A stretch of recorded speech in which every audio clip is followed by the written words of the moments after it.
I still remember the exact moment everything started to unravel. It was a Sunday afternoon, the kind where the sunlight streams lazily through the kitchen window, and the smell of freshly baked cookies fills the air. My sister, Emma, was sitting across from me at the small wooden table, her legs swinging nervously under the chair. She had that look, the one I'd seen 100 times before whenever she was about to spill something she shouldn't. "Don't tell Mom about this," she whispered, her voice trembling like she was trying to hold back a storm. And just like that, my heart sank. I had no idea what she was about to confess, but the intensity in her eyes told me it wasn't something small, or silly, or easy to brush off. I tried to act casual, because over the years, I've learned that panicking only makes things worse. "Okay, what is it?" I asked, trying to sound calm, even though my stomach had started twisting into knots. Emma leaned closer, glancing around as if the walls themselves might be listening. It's about Dad," she said, and I froze. Dad, the one person I thought I knew everything about. The man who made sure we had what we needed. The one who read us bedtime stories and pretended he didn't mind our endless questions. What could possibly be wrong with Dad? Her hands were shaking now. She fidgeted with the hem of her shirt and swallowed hard before finally blurting it out. I don't even remember the words exactly. They were like fragments of a nightmare slowly creeping into reality. But I knew instantly that whatever she just told me would change everything. For a moment, I wanted to dismiss it. I wanted to convince myself that maybe she was exaggerating, or maybe I was mishearing things. But Emma's eyes, they were pleading, almost desperate. She needed me to believe her, even though we both knew how fragile our little family could be under pressure. We sat in silence for what felt like hours, though it was probably only a few minutes. Outside, the world continued on, completely unaware that our lives had just shifted on their axis. I couldn't stop thinking about Mom, about how much she trusted us, and how fragile her peace of mind was. I promised Emma I wouldn't say a word, but deep down, I knew keeping this secret was going to be impossible. And then it happened, the thing that made me realize this wasn't just some small family secret. Something started to slip, a tiny detail that none of us could ignore, and it was only a matter of time before the rest of the family would know. And when they did, I had no idea if any of us would ever be the same again. I wish I could say I handled it well. I wish I could say I kept my promise to Emma. But the truth is, by the end of that day, everything we thought we knew about our family was about to be exposed in the worst way imaginable. Our family always looked normal from the outside. Mom worked long hours at the hospital, saving lives, while Dad ran his small carpentry shop, always humming or whistling as he worked. Emma and I were the good kids. At least that's what everyone said. We laughed, we fought, we made up, and we kept each other company in our quiet little home. But beneath the surface, things were never as simple as they seemed.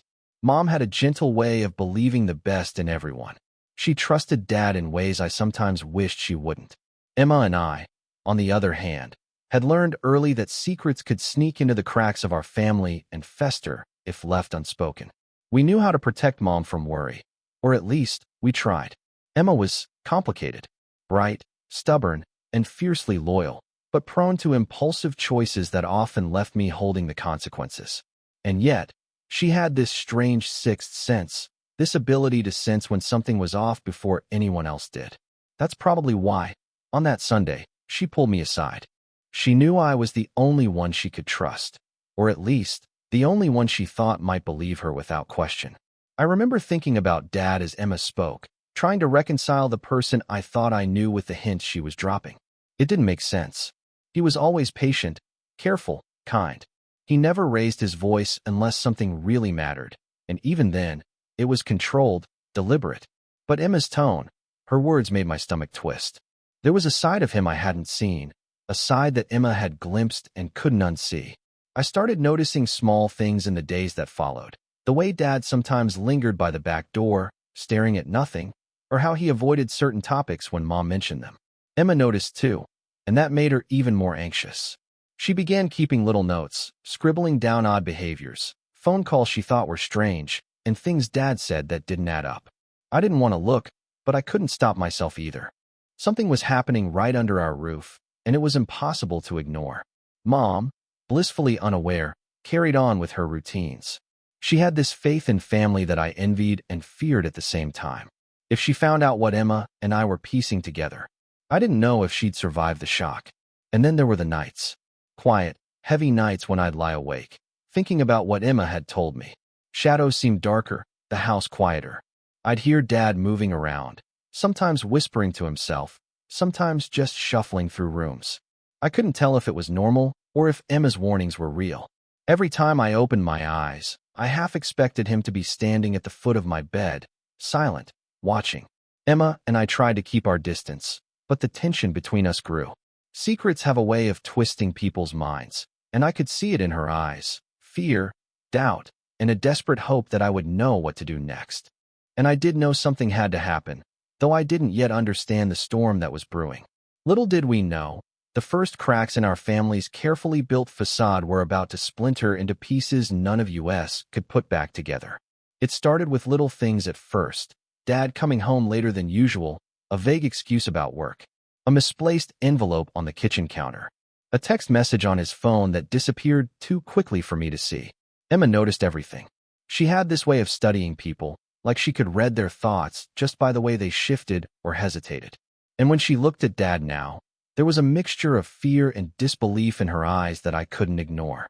I tried to confront her once, casually, as if we were just talking about homework or weekend plans. Emma, maybe you're overthinking it, I said. But she shook her head, biting her lip. No, something's off. I know it. And you're going to see it too if you pay attention. Her voice was tense, low, like she was afraid someone could hear us, even though the house was empty. Dad's moods grew unpredictable. Sometimes he was the warm, loving father I remembered. Other times, he snapped at the smallest things, Emma dropping a plate, me forgetting to lock the back door. And then there were the secretive moments. Whispered phone calls late at night, hurried trips to the garage that left Emma and me exchanging nervous glances. Mom remained blissfully unaware, but the tension in the house was like a living thing, pressing against us from all sides. Emma and I started communicating in glances, little signals when Dad was around. We became experts at reading each other's thoughts without speaking. But the more we observed, the more questions we had, and the less sense anything made. One evening, I found a piece of paper tucked behind a stack of Dad's bills. It was small, hastily written, and full of cryptic notes. My heart pounded as I tried to make sense of it. It mentioned names I didn't recognize, dates, and something that sounded serious. Dangerous, even. I stuffed it back where I found it. But the image of those words haunted me all night. Emma cornered me the next morning, eyes wide. Did you see it? She whispered. I knew you would. I think it's worse than we thought. Her hands were trembling. And in that moment, I realized we weren't just uncovering a family secret. We were stepping into something bigger, something that could tear all of us apart if we weren't careful. And then, Dad said something to Mom. Something so ordinary on the surface, but the way he said it, the tone, the pause, it made my blood run cold. Whatever he was hiding, it was coming to light. And we were about to witness it all. After that morning, the house felt different, like the walls themselves were holding their breath. Every creak of the floorboards, every whisper of wind against the windows, made Emma and me flinch. We tiptoed through the rooms, careful not to attract attention, listening for the faintest hint of what Dad was hiding. But the more we tried to understand, the more tangled everything became. Emma had started keeping a little notebook, scribbling down every odd thing Dad said or did. I watched her from the doorway one night as she crouched over the pages, her pencil moving so fast it was almost a blur. Her brow was furrowed, her lips pressed together, and I could see the fear in her eyes. Fear of what the truth might be, but also fear of how Mom would react if she found out. And then there was the phone. Dad's phone, which he always kept in his pocket, started slipping out when he was distracted. A single glance at it, and I could see messages pop up from unknown numbers, full of cryptic warnings and half-finished sentences. I couldn't read everything, but the tone alone was enough to make my stomach churn. Emma saw it too, and we exchanged a look that needed no words.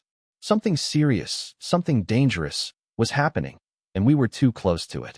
The tension escalated when Dad began acting strangely around us.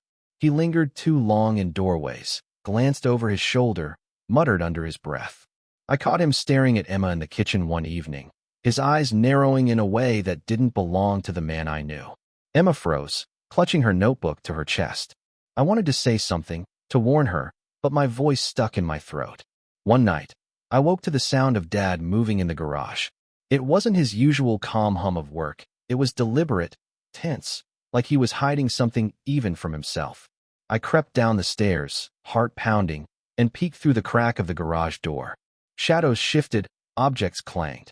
I caught a glimpse of him hunched over something that made me step back, choking on a scream I couldn't let out. Emma appeared behind me, whispering my name, and we both froze. For a moment, I thought we might retreat, hide, and pretend we hadn't seen anything. But the curiosity, the fear, the need to understand, it pulled us forward, inch by inch. And that's when I saw it, a small envelope, tucked into the shadows, the words scrawled across it in Dad's handwriting. The envelope sat there innocently, but we both knew it wasn't. Something about it radiated danger, secrecy, and a truth we weren't ready to face. And yet, we couldn't turn away. Our hands hovered over it, trembling, as the house seemed to grow darker around us, pressing in like it knew the moment of revelation was about to arrive. I glanced at Emma, and in that split second, we understood each other perfectly. Whatever was in that envelope, it was the moment everything would change. The moment our family would never be the same. And then, just as I reached for it, the sound of footsteps on the stairs froze us both, and Dad's voice, low and calm, cut through the darkness. "What are you two doing?" I froze, the envelope still in my hand, as Dad stepped into the dim light of the garage. His face was calm, too calm, but there was a flicker in his eyes that made my chest tighten. Emma clutched my arm, her nails digging in. "Why are you snooping around my things?" he asked, voice low, almost gentle. I opened my mouth to explain, but the words caught in my throat. Then he smiled. Not a warm, familiar smile, but a knowing, almost sinister one. "I see you found it," he said, and my blood ran cold. But that's not the half of it. Before I could react, he pulled another envelope from his pocket. This one addressed to Mom. My heart pounded. Emma and I exchanged a terrified glance. "This one," Dad continued, "isn't just a secret. It's proof of everything you think you know and everything you don't." He handed it over with a deliberate, slow movement, and the weight of it in my hands felt like a guillotine blade hanging over my family. And that's when we realized, whatever we thought the secret was only the beginning. There was something far worse, something that could destroy everything, including us. My hands shook as I tore open the envelope Dad had handed me. Inside were photographs, letters, and receipts, things that made my stomach churn. Emma pressed herself against my side, eyes wide, and I could see the same fear mirrored in her reflection. The first photograph made my heart stop. It was Dad, not in the warm, familiar light of our home, but in a dimly lit office, exchanging envelopes with someone we didn't know. Names we'd never heard before were scribbled on the letters, along with dates that matched the mysterious notes Emma had found weeks ago. It was evidence of something illegal, something secret, something that made Dad's calm facade shatter entirely in my mind. Then came the letters. They weren't just ordinary correspondence. They were confessions, admissions of mistakes, and veiled threats. Each one painted a picture of a double life Dad had been living for years, one that no one in our family could have guessed. Emma's notebook fell to the floor as she covered her mouth, unable to process what she was seeing. "I didn't want you to find out like this," Dad said, his voice cracking for the first time. "I thought I could protect you all, but the truth, it always has a way of coming out." Mom appeared in the doorway then, drawn by the commotion. Her hands trembled as she took in the scene. The letters, the photographs, Emma and me frozen in shock, and Dad standing there, stripped of every pretense. Tears welled in her eyes, and for a moment, the room was silent except for our ragged breathing. We had imagined worst-case scenarios, but none of us had been prepared for this reality. And then Dad pulled one last envelope from inside his jacket, smaller, heavier than the rest. "There's one more thing," he said quietly, his eyes darting between us. "Something I didn't want anyone to know, not even Mom." Emma and I exchanged a panicked glance. My heart raced. What could possibly be worse than this? Dad handed it to Mom. She opened it, and in that moment, the entire room shifted. Because what she found inside wasn't just another secret. It was something that would change how we saw Dad forever and leave us questioning everything we thought about our family, our lives, and what trust really meant. Mom held the final envelope in her hands, her fingers trembling as she slowly unfolded the letter inside. We all watched in silence, hearts pounding, waiting for the truth to land like a hammer. The words were simple, direct, but carried a weight that none of us could have anticipated. Dad had been hiding not just mistakes or secrets, but a desperate attempt to protect the family from something far bigger than any of us. It turned out that for years, Dad had been quietly dealing with a financial and legal situation that could have destroyed Mom's career, the house, and even our safety. Every suspicious glance, every whispered phone call, every cryptic note Emma had discovered. He had orchestrated it to keep us unaware, to shield us from the chaos he feared would destroy our family. Hearing it, Emma and I felt a strange mix of relief and anger. Relief, because Dad hadn't been a villain. Anger, because the secrecy had nearly broken us. Why didn't you just tell us? I finally asked, my voice shaking. Dad looked at me, eyes brimming with tears. I thought I could handle it. I thought I could protect you without dragging you into my mess. I was wrong. Mom stepped forward, pulling him into an embrace. She didn't scold him, didn't yell. She just held him, and I realized that sometimes love isn't about knowing everything. Sometimes it's about forgiving what you don't. Emma buried her face in my shoulder, and I felt a warmth spread through me despite the tension that had gripped the house for weeks. Over the next few days, we started repairing the cracks the secret had created. Conversations flowed more honestly now, even if they were difficult. Emma still scribbled notes, but now they were reminders, not warnings. Dad shared what he could, and Mom helped guide the family through the aftermath. Slowly, the fear and mistrust that had hovered over us lifted, replaced by cautious understanding. Even so, the memory lingered. I knew that families, no matter how close, could hide shadows from one another. Trust was fragile, and secrets, even those meant to protect, had a way of twisting into something far more dangerous if left unchecked.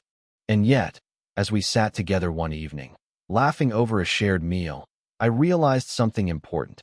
Even through fear, confusion, and mistakes, the bond of family could survive. It was messy, imperfect, and sometimes terrifying, but it was ours. As I looked around the table at Emma, Mom, and Dad, I felt a quiet certainty that no matter what happened next, we could face it together. But deep down, I also knew one truth. Some secrets never fully disappear. They linger in small ways, hidden in a glance, a pause, or a word left unspoken, waiting for the next moment when they might return. And maybe that was okay, because surviving them together, that was what really mattered.